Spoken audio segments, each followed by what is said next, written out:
Em, Me presento, soy la doctora Silvia Bazán, médico pediatra, jefa del servicio de hospitalización del Hospital de Policía. Continuando con los seminarios, con las clases teóricas,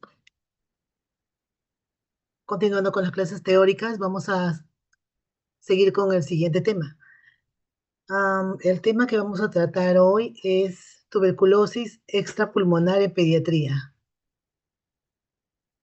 Ya, a manera de generalidades, porque ustedes acaban de hacer la clase de tuberculosis pulmonar en niños, una pequeña introducción, ¿no? Se han identificado más de 120 especies de Mycobacterium. Son ácido alcohol resistentes debido al alto contenido lipídico de su pared celular, lo que dificulta la penetración de colorantes y por ende no se observan mediante tinción Gram. Sobreviven semanas o meses en objetos inanimados, siempre que estén protegidos de la luz solar. Son altamente resistentes a ácidos, álcalis, desinfectantes, desecación y congelación. Sin embargo, la luz ultravioleta y temperaturas superiores a 65 grados por 35 minutos la van a inactivar. Presenta un crecimiento lento con un tiempo de duplicación de 16 a 24 horas, por lo que sus colonias van a ser visibles después de aproximadamente 4 semanas de incubación. Esto es importante, ¿no? Para cuando hacemos los cultivos.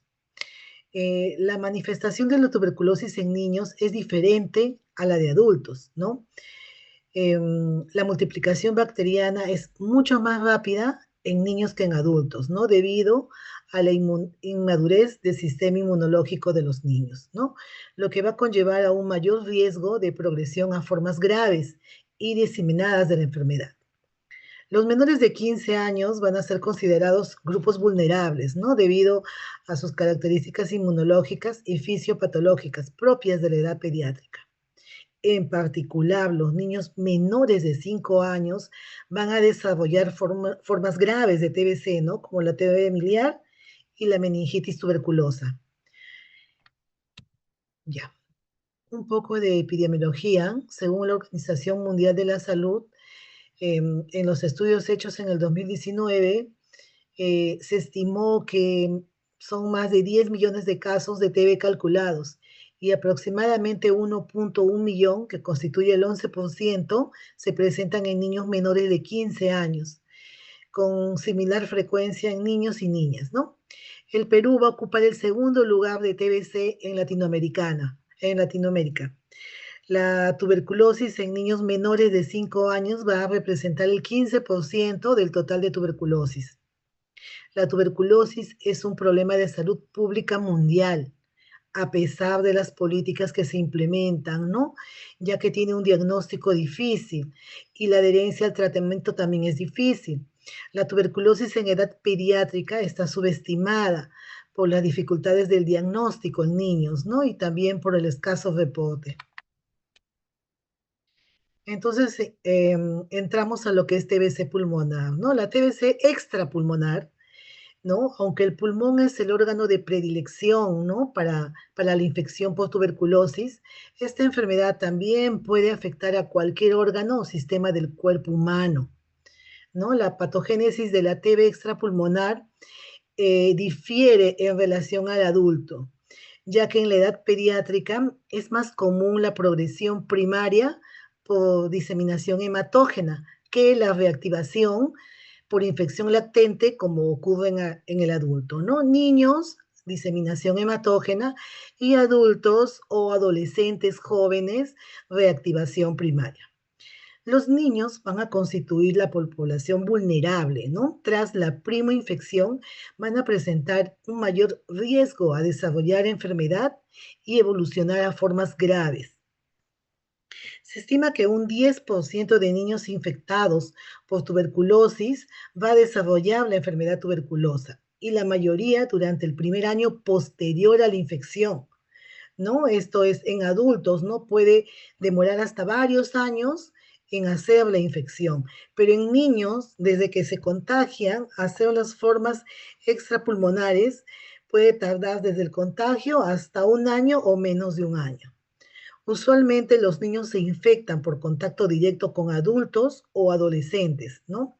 No hay el contagio de niño a niño, pero sí de un adolescente o un adulto, generalmente familiares o el entorno cercano, por lo que constituyen los casos centinelas. La confirmación de un caso TB infantil tiene que alertar sobre la infección de un adulto cercano.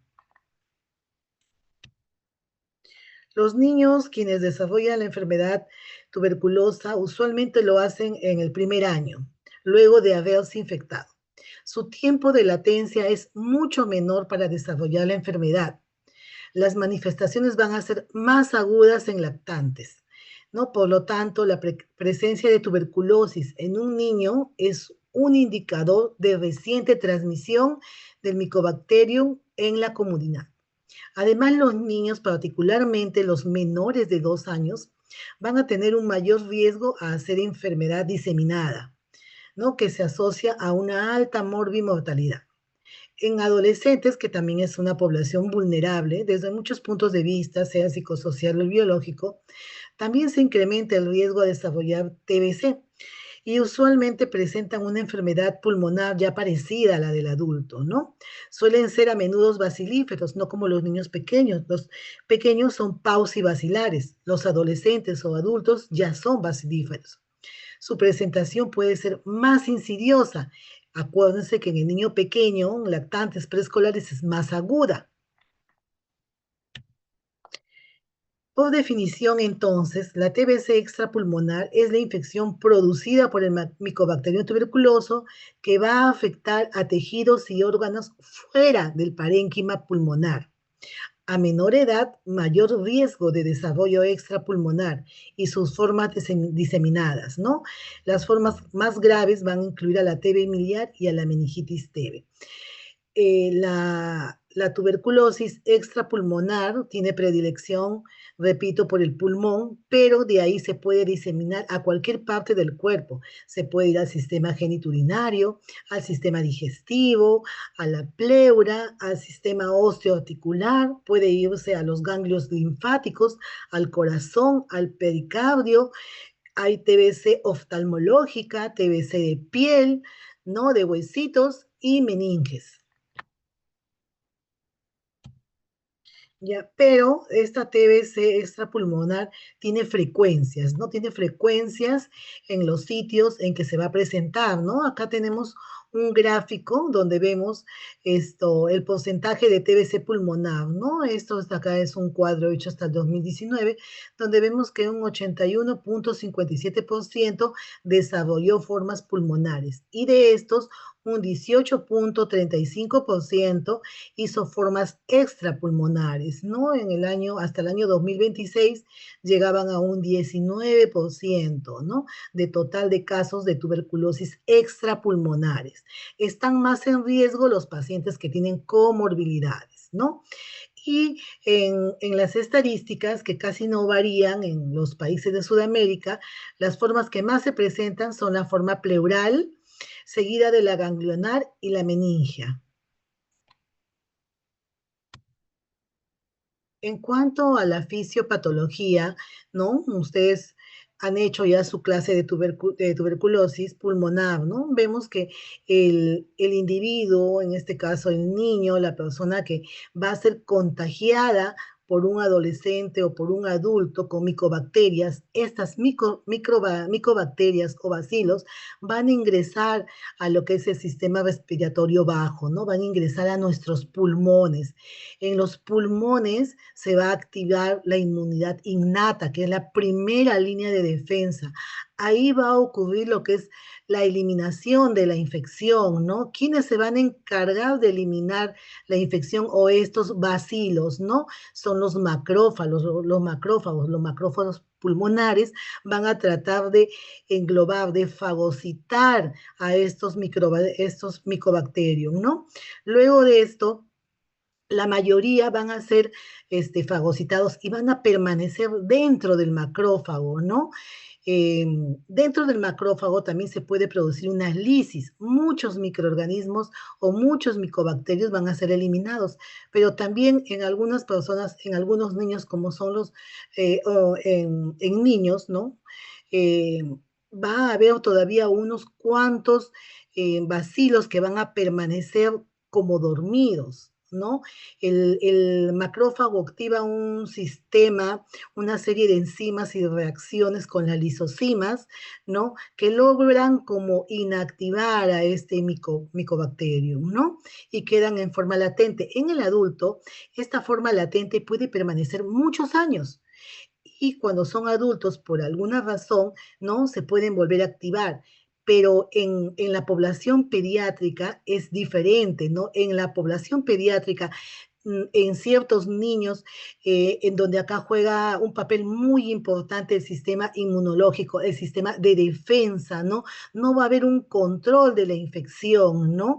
Y estos macrófagos, ¿no? Van a ser transportados por vía sanguínea a los diferentes órganos del cuerpo donde se puede producir las formas extrapulmonares de la tuberculosis, ¿no? Pueden viajar vía sanguínea al sistema linfático, al cerebro, ¿no? A la vía digestiva, ¿no? A los diferentes aparatos, ¿no? Del cuerpo humano.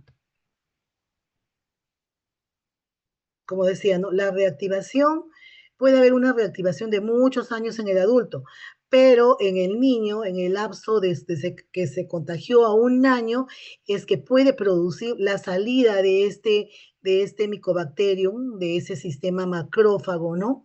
Y producir una infección activa.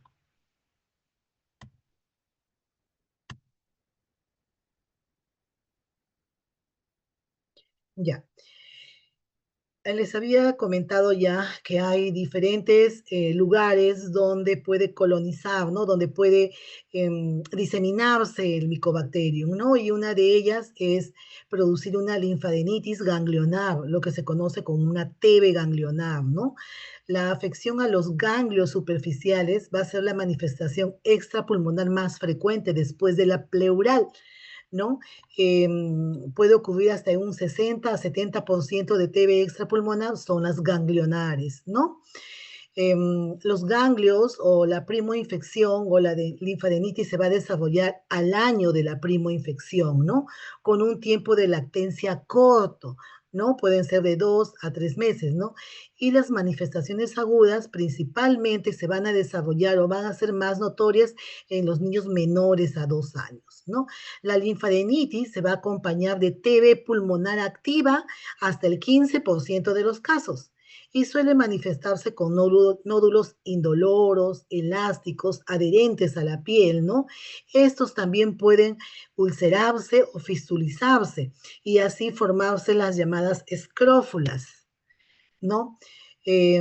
La TB ganglionar o el micobacterium, ¿no? Tiene bastante afinidad a los ganglios linfáticos, principalmente a los cervicales. La diseminación, repito, es hematógena, va a haber un crecimiento del nódulo linfoideo que puede ser único y puede ser un ganglio único, ¿no? En la mayoría de los casos. Los ganglios que son más frecuentes no a sufrir una adenitis van a ser los ganglios anteriores y los ganglios posteriores, ¿no? De la cadena cervical, los submandibulares y los supraclaviculares, ¿no? Y va a ser usualmente de manera unilateral, ¿no?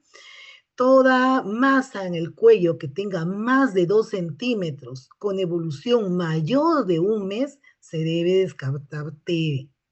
¿Ya? La linfadenopatía TBC evoluciona lenta y progresivamente. Van a ser ganglios que no tienen dolor, que no presenta dolor el pequeño. Son nódulos que pueden o no volverse eritematosos o violáceos, ¿no? Cuando la enfermedad va progresando. Estos pueden o no ulcerarse, pueden formar fístulas entre el ganglio y el tejido subcutáneo y la piel, ¿no? Pueden drenar, ¿no?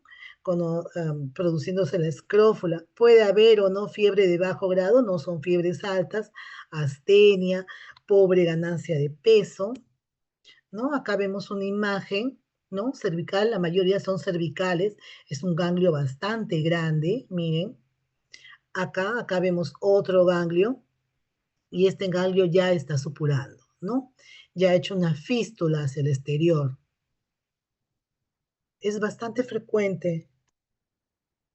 El diagnóstico se va a hacer con cultivo del tejido ganglionar, ¿no? Para esto necesitamos una muestra obtenida por aspiración del ganglio, ¿no?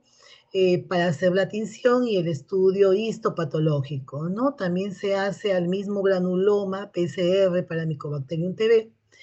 Eh, También se tiene que tomar una radiografía de tórax porque puede estar, coexistir, ¿no? La TB ganglionar y la TB pulmonar al mismo tiempo, ¿no? No en todos los casos, pero pueden coexistir ambos. La ecografía para diferenciar si hay una necrosis quística, ¿no? O está supurando.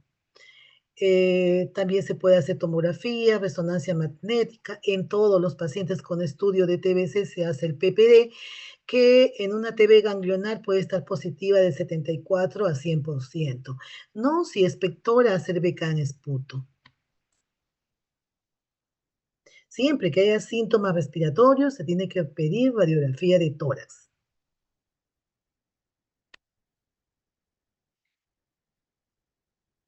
Repito, puede coexistir la TBC pulmonar con la TBC ganglionar.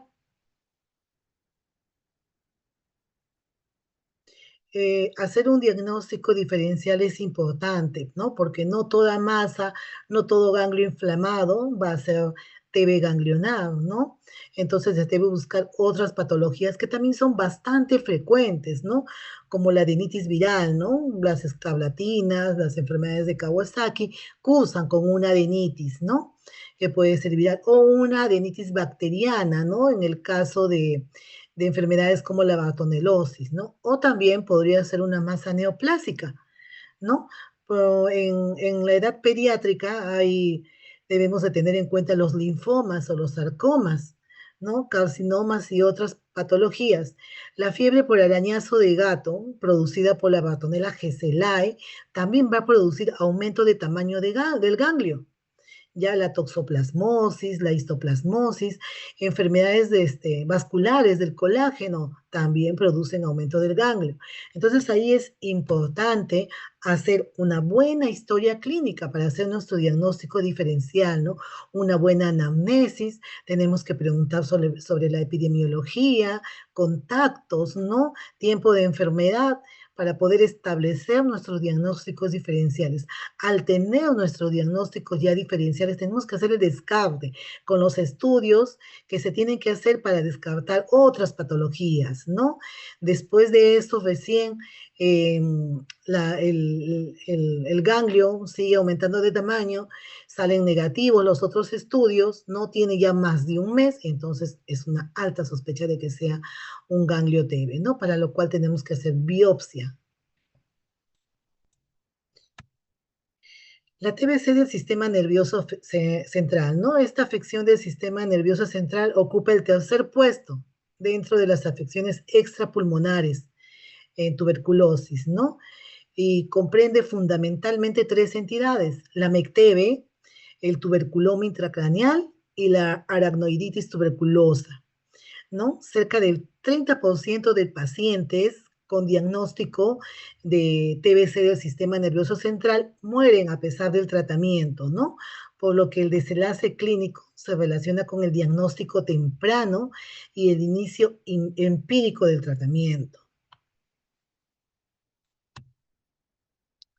Lo que es MECTB, ¿no? Son tres formas frecuentes, pero el 90% es una MECTB, ¿no? El más frecuente de las tres, ¿no?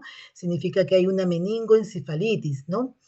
Eh, es la inflamación de las meninges, ¿no? La manifestación más común de la TBC del sistema nervioso central. Hasta el 95% son las MECTB, ¿no? Las conocidas meningoencefalitis TB. El diagnóstico precoz de la MECTB es de vital importancia, no solo para salvar la vida del paciente, sino también para evitar las secuelas, ¿no? Iniciar el tratamiento es imperativo, ¿no? En este caso, ¿no? No va a ser lo mismo, pues, una TB ganglionar ¿no? Que no me va a producir secuelas, que al diagnóstico se da el tratamiento y se cura, que una MECTEBE, ¿no? Una MECTEBE hay una inflamación, irritación, ¿no? En lo que son las membranas del cerebro, y esto va a producir, pues, ¿no? Secuelas importantes, ¿no? Es la forma más severa de TB extrapulmonar, porque puede dejar secuelas neurológicas severas, como sordera, ceguera, déficit cognitivo, retardo mental en el 50% de los casos. Puede coexistir o puede ser una complicación también de una TB miliar en el 50% de los casos. Por eso, siempre que tengamos un paciente con una TB miliar, tenemos que también descartar una MECTEBE. Todo paciente que esté cursando con TB miliar debe hacerse una punción lumbar para descartar que haya un cuadro asociado de MECTEBE. En cuanto a la fisiología, la patogenia, ¿no? Sabemos que en TB extrapulmonar es diseminación hematógena, ¿no? Entonces, acá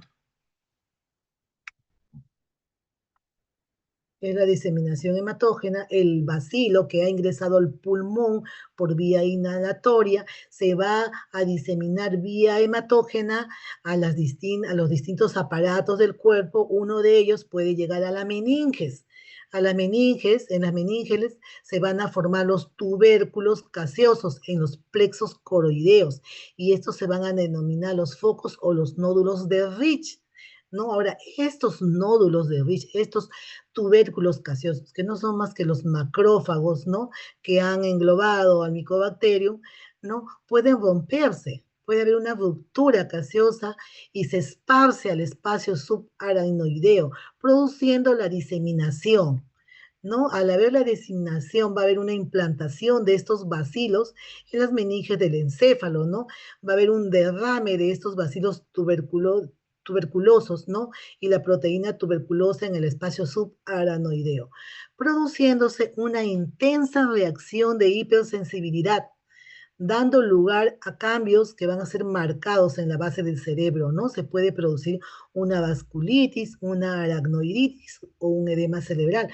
Cada uno de ellos va a tener una clínica diferente, ¿no? En la vasculitis, por la migración de los coágulos, puede haber una trombosis o un infarto, ¿no?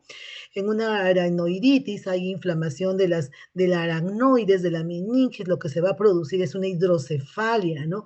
Va a haber parálisis de los nervios craneales, ¿no? En un edema cerebral, el paciente va a cursar con signos de hipertensión endocraniana, convulsiones, va a haber trastorno del sensorio.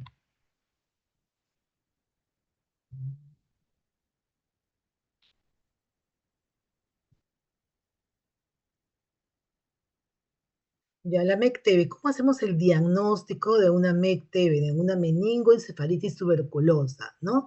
El tiempo promedio entre una infección primaria y a que aparezcan los síntomas va a haber más o menos unos 3 meses. ¿No? Es decir, que los síntomas todavía van a aparecer después de 3 meses. Va a haber desgano, va a haber hiporexia, ¿no? Antes de que se produzcan los síntomas como que más complejos, ¿no? Puede pasar hasta de 2 a 6 meses para que aparezca el cuadro clínico florido, ¿no? Es importante eh, hacer o estudiar el antecedente epidemiológico, ¿no? Como les digo, siempre hay un contacto al costado, ¿no? Tenemos que hacer pruebas como el PPD, la radiografía de tórax, y si hay una patología neurológica, tenemos que tomar una tomografía, una resonancia magnética cerebral, ¿no? El diagnóstico definitivo lo vamos a hacer con la detección del bacilo de Koch en el líquido cefalorraquídeo a través de una punción lumbar, ¿no? Para hacer el diagnóstico de una MECTEB debemos sumar varios criterios, ¿no? Tenemos que sumar el criterio epidemiológico, tenemos que ver la clínica, las imágenes, lo inmunológico, ¿no? Ver la PPD, ¿no? El diámetro, ¿no? De la reacción que va a hacer el PPD en el tejido, ¿no? También se pide aspirado gástrico, es de baja sensibilidad, pero siempre se pide el aspirado gástrico. Hacer una punción lumbar, donde vamos a ver las características de este líquido cefalorraquídeo, ¿no? Vamos, no sé si acá hay un cuadrito, creo que no.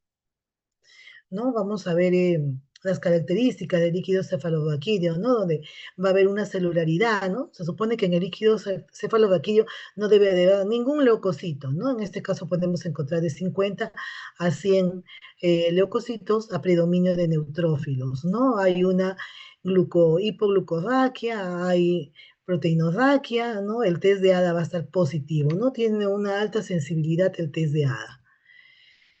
Generalmente va a haber fiebre, tiene un inicio subagudo, ¿no? Va a haber fiebre en el 97% de los casos, va a haber vómitos, cefalea, irritabilidad, cambios en el comportamiento, trastorno del sensorio. En el 50% de los casos van a haber convulsiones, compromiso de pares craneales, ¿no? El paciente poco a poco se va a deteriorar, van a empezar los signos y síntomas específicos.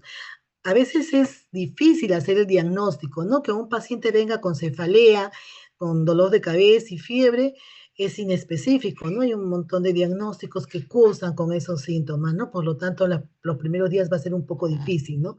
Ahora, este niño va a ser regresado del colegio porque se duerme en clase, va a estar desganado, ¿no? A veces va a haber fiebres que no son muy altas y que pueden pasar desapercibidas.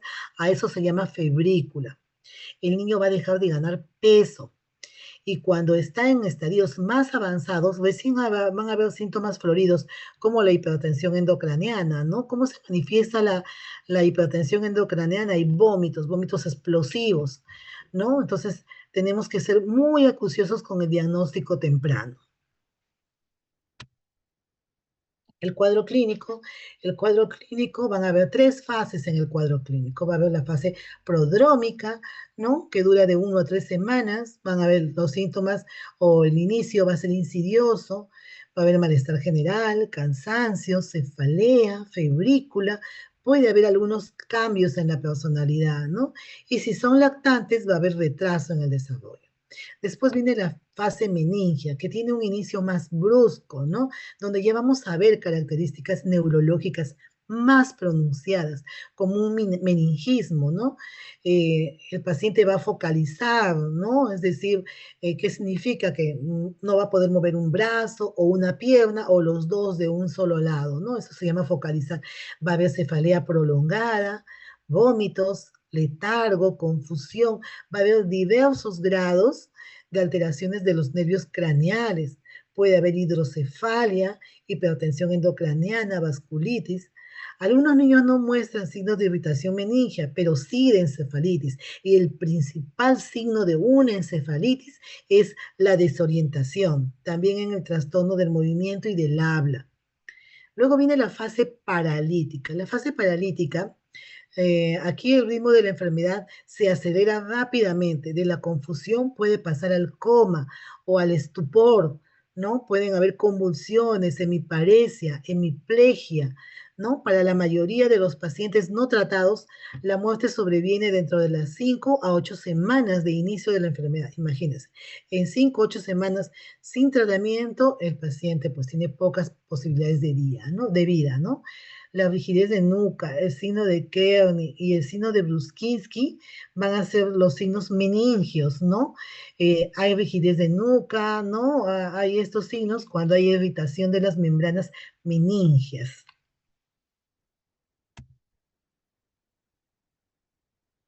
Diagnóstico. En cuanto al MECTEBE,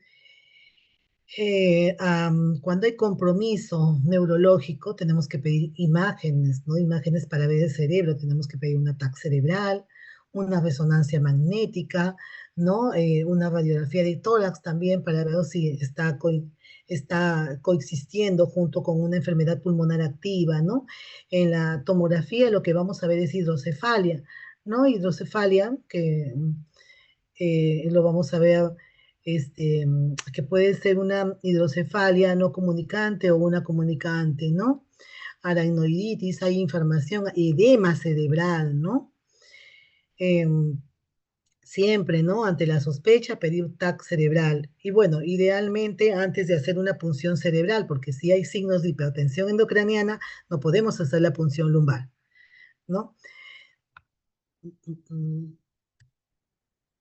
Allá, aquí hay un cuadrito para ver las características del líquido cefalorraquídeo, ¿no? Acuérdense que les comenté que en un líquido cefalorraquídeo normal no debe de haber leucocitos o algunos autores consideran menos de 10 por campo, ¿no?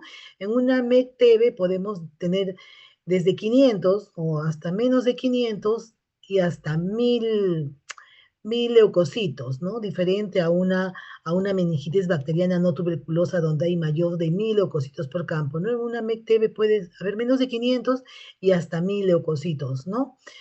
A predominio de mononucleares, las proteínas están aumentadas y hay una hipoglucorraquia. Esas son las características del citoquímico en el líquido cefalorraquídeo de un paciente con MEC-TB. Ya se puede hacer cultivo también. Acuérdense que el cultivo demora mucho para tener un resultado. Por eso es que hoy contamos con otros tipos de exámenes donde podemos tener un resultado más rápido. Uno de ellos es el GeneSpec. El GeneSpec en 1 o 2 días ya podemos tener un resultado y tiene un 82% de sensibilidad con una especificidad de 99%. ¿No? Eso es bastante, junto al test de ADA, que también es altamente específico y sensible, ¿no? Por eso es que tenemos que unir varios, eh, hacer un diagnóstico, ¿no? Con varios exámenes.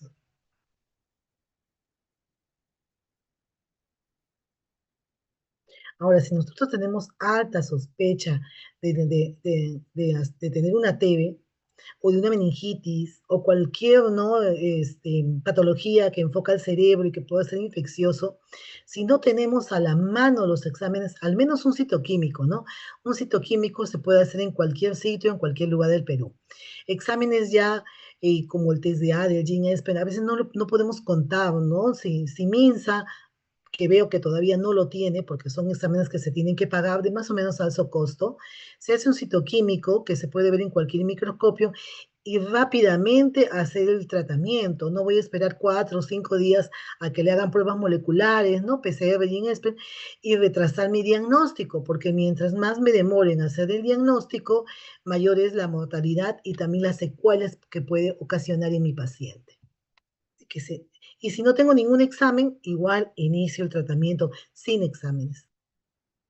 Estas son imágenes de resonancia magnética y tomografía, donde vemos acá las ventriculitis. Las ventriculitis son características en las hidrocefalias, ¿no? Edema cerebral, por acá se ven lesiones gaseosas, ¿no? Esto de acá, ¿no? Son ventriculitis ya más grandes, ¿no? Hidrocefalias comunicantes, miren qué tanto se llena de agua por el edema cerebral. En lo que es resonancia, vamos a ver imágenes hiperdensas, ¿no? Miren, esto de acá es un granuloma, ¿no? Um, Puede coexistir también los granulomas TB junto con las meningitis.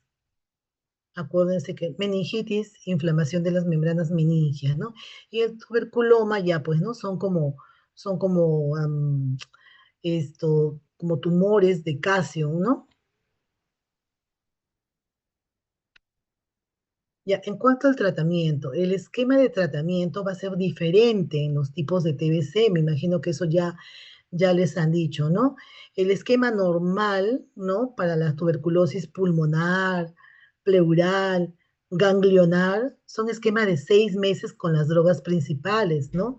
2 meses se usan las 4 drogas principales, isoniazida, rifampicina, piracinamina y etambutol se usan en diario, ¿no? Que son 50 dosis en 2 meses. Luego los 4 siguientes meses, porque es 6 meses de tratamiento, solamente se va a usar la isoniazida y la rifampicina y se van a usar 3 veces por semana, ¿no? 4 meses. En cambio, si hay infección extrapulmonar del sistema nervioso central, la TB miliar o la TB osteoarticular, el tratamiento va a ser 1 año. Ya 1 año. Solo 2 meses se va a utilizar las 4 drogas principales, ¿no? Con una frecuencia diaria. Y los otros 10 meses se va a usar la isoniazida y la rifampicina 3 veces por semana. 10 meses. Esto es en lo que es tratamiento del sistema nervioso central, o sea, las MEC-TB, las TB miliar y las tuberculosis osteoarticular. Bueno, y usan corticoterapia, ¿no? En caso de MEC-TB, pericarditis y TB miliar. Ya, pero ese es otro punto aparte. Tuberculosis pleural. La tuberculosis pleural, esta clase es larga, se supone que cada tipo de TB debería ser una clase separada, ¿no? Pero he hecho un resumen de los principales tipos de tuberculosis extrapulmonar y los más frecuentes, ¿no? Como para tener una idea, un conocimiento, ¿no? De lo que más se presenta en niños, ¿no? La TB pleural es el resultado de la inflamación de la pleura, ¿no? Y esta va a ser causada por la exposición a la micobacteria que va a infectar a los pulmones. Siempre todo empieza de los pulmones, ¿no? La TB pleural constituye la manifestación extrapulmonar más frecuente, ¿no? Después de la pulmonar sigue la pleural, sigue la ganglionar y sigue la TB del sistema nervioso central, ¿no? Se presenta con frecuencia variable según el país, ¿no? Y puede aparecer aislado, ¿no? O sea, como una diseminación hematógena, o puede aparecer junto con la TB pulmonar, ¿no? Al mismo tiempo, ¿no? Sino que como están cercanos, hay como que una extravasación ahí, se fistuliza y llega a la pleura, ¿no? Esto sucede en un 30% de los casos. Es una de las formas más frecuentes de la TB extrapulmonar. Puede aparecer aislado, como les digo, por diseminación hematógena o en conjunto con la TB pulmonar, ¿no? En niños pequeños hay una enfermedad primaria por contigüidad, ¿no? O sea, está cerquita, está pegadito el pulmón de la pleura, ¿no? Hay diseminación y, bueno, se produce la infección, ¿no? Y en adolescentes es por reactivación, ¿no? Es decir, ¿cómo se produce la reactivación? De un estado latente, ¿no? De eso que está ahí contenido por el macrófago, ¿no? ¿No? Ahí y se reactiva por algún motivo, ¿no? Eso es en adolescentes. Hay infección de la pleura, repito, infección hematógena o postinfección primaria por contigüidad de la lesión o por rotura de un ganglio en el espacio pleural, ¿no? Esto hace que hayan focos subpleurales que se rompan y que produzcan una reacción de hipersensibilidad al antígeno de Mycobacterium, ¿no? En el espacio pleural. Y esto va a producir una efusión pleural. Va a haber tos seca, dolor torácico, fiebre, disnea, anorexia principalmente, ¿no? Principalmente tos seca, dolor torácico y fiebre, ¿no? Al examen físico, regional, vamos a ver que va a haber pues matidez, ¿no? A la percusión, las vibraciones vocales van a estar abolidas cuando hay un derrame pleural y el murmullo vesicular también puede estar abolido, ¿no? El líquido pleural es una efusión exudativa, es un exudado, diferente a una neumonía que es un trasudado, en la tuberculosis es un exudado linfocítico, ¿no? Las características del líquido pleural, ¿no? Va a haber hipercelularidad, ¿no? De 1000 a 6000 células, la glucosa va a estar normal, la proteína va a estar aumentada, el test de ADA positivo, ¿no? Y la deshidrogenasa láctica también va a estar aumentada. El diagnóstico va a ser clínico, anatomopatológico, epidemiológico, laboratorial y radiológico, ¿no? Clínico, ya saben que es la historia clínica, la anamnesis, o sea, el factor epidemiológico, ¿no? Y el anatomopatológico es la biopsia, ¿no? Con una aguja que se hace de la pleura, ¿no? Y se hace un estudio, ¿no? Laboratorial, examen de laboratorio como el test de ADA, el examen de líquido pleural, también es importante acá el DHL, la deshidrogenasa láctica, y siempre hacer una radiografía, ¿no? Para ver la intensidad del derrame pleural. Diagnóstico definitivo, la demostración del bacilo de Koch en muestra de líquido pleural mediante toracocentesis. Ese es el examen, ¿no?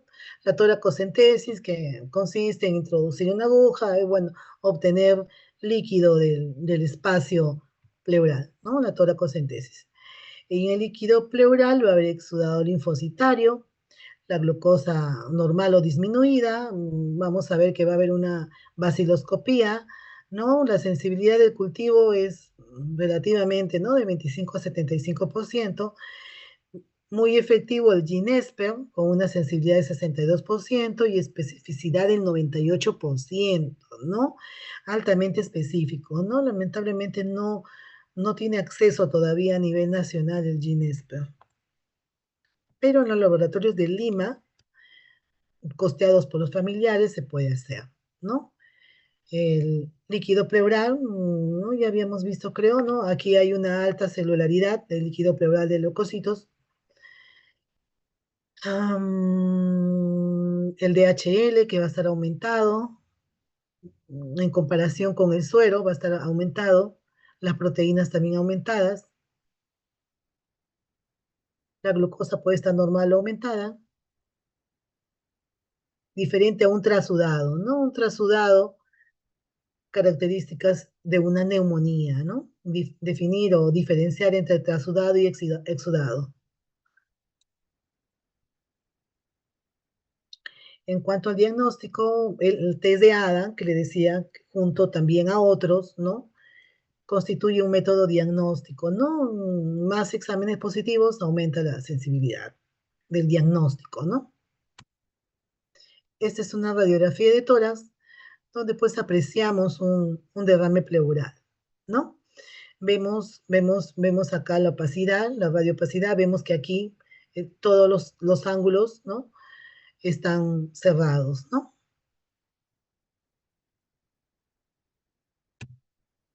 El tratamiento, ¿no? Ya les había dicho, para todas las formas de TB, excepto la del sistema nervioso central, miliar y osteoarticular, es de 6 meses con las drogas principales ya descritas, ya una frecuencia de diaria en los 2 primeros meses, interdiaria en la segunda fase, 3 veces por semana, por 4 meses, ¿no? 4 meses interdiaria, 2 meses diaria, ¿no? Aquí en este cuadro están las dosis por kilo, ¿no? El paciente.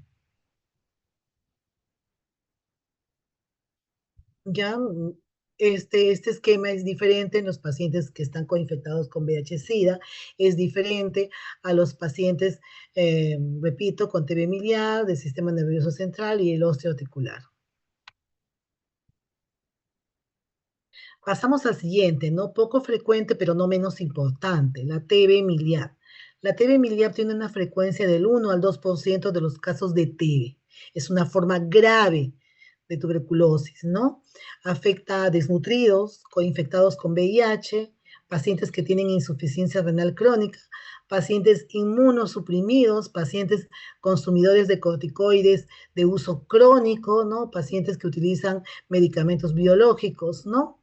La edad en que se presenta más en menores de 5 años, huéspedes inmunocomprometidos, ¿no? Va a haber una diseminación linfohematógena, ¿no? Al ocasionar una siembra generalizada en todo el cuerpo, ¿no? Hay pequeñas y numerosas lesiones pulmonares y en diferentes órganos. Esto se va a presentar de 2 a 6 meses, de 2 a 6 meses después de la infección inicial. Ya la MECTB puede ser concomitante con la TB miliar, ¿no? Por eso todo paciente con TB miliar debe pedirse una punción lumbar para el examen de líquido cefalorraquídeo. Signos y síntomas que son inespecíficos: fiebre, tos, pérdida de peso, anorexia, hepatoesplenomegalia, aquí también hay linfadenopatía, ¿no? Aumento de tamaño de los ganglios. Puede estar el PPD negativo en el 50% de los casos, imagínense, ¿no? Vale.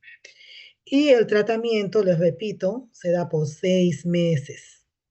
¿Ya?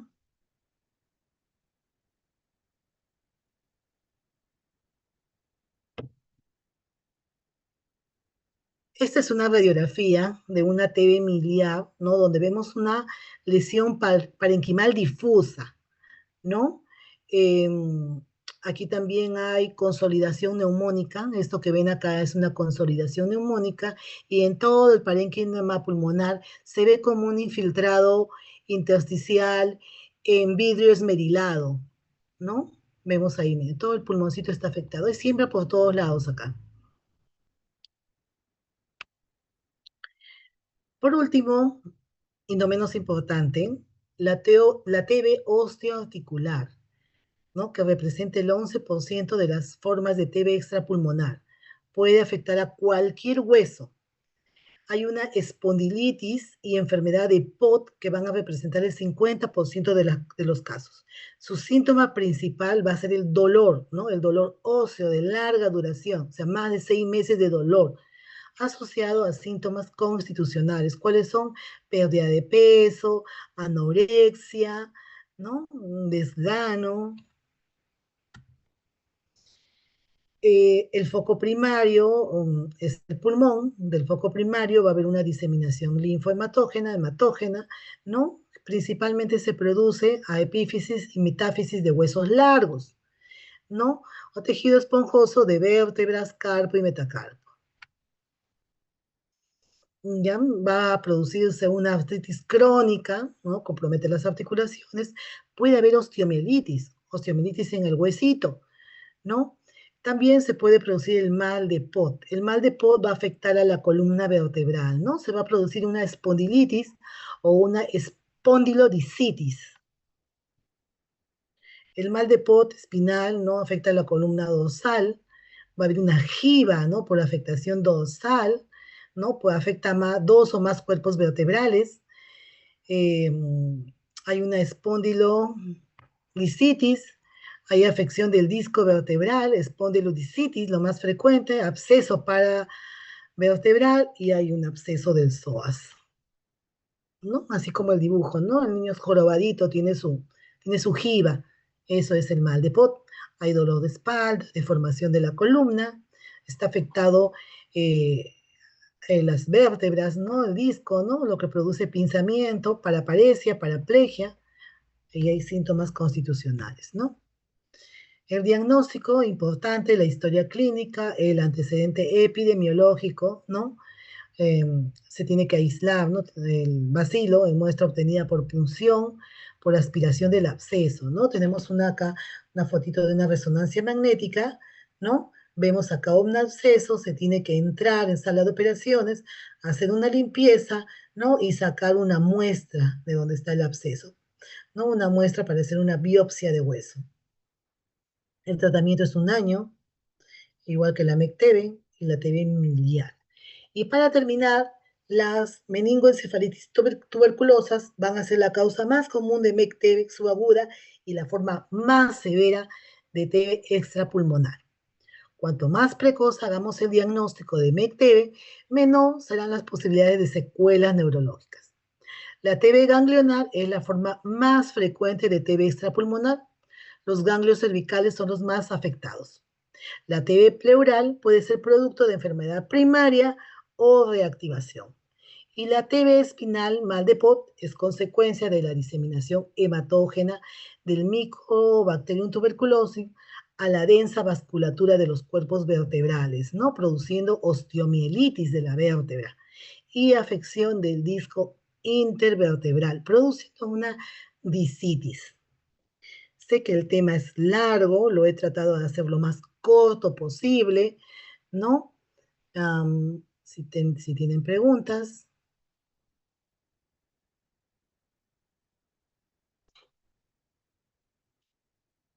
Si hay preguntas, Todo es- claro, doctora.